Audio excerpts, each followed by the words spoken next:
এগুলো হলো মরুভূমির বাবলা গাছ। আমাদের এই বাংলাদেশে বাবলা গাছ। একটা বাবলা গাছের মতো দেখতে, কিন্তু বাবলা গাছ না এটা। আর আরেকটা হলো বড়ই গাছ। সৌদি আরবে হ্যাঁ, এটা বড়ই গাছের মতো দেখতে, কিন্তু বড়ই গাছ না, এটা জানি না কি আরে গাছ। এটা কি গাছ? এটা তো বড়ই গাছ এটার না। গোড়াতে আছে আপনার পানির পাইপ লাইন দেয়া, তা না হলে বাঁচানো। এটা সৌন্দর্যের জন্য লাগানো হয়েছে এখানে আর কি, আমাদের হোন্দাই ক্যাম্পের পাশে লাগানো এগুলো। দেখেন এই সামনে গাছটাতে যে বাবলা গাছের মতো দেখতে বলছিলাম, এটাতে আবার বীজ হয়েছে, ফুলও আছে। এটা আবার ছিঁড়ে আমি ভেঙে দেখাচ্ছি, দেখেন।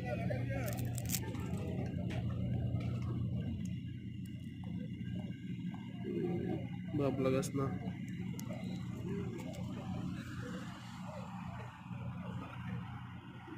এটা মরুভূমি সৌদি আরবের গাছ, জানি না কি গাছ।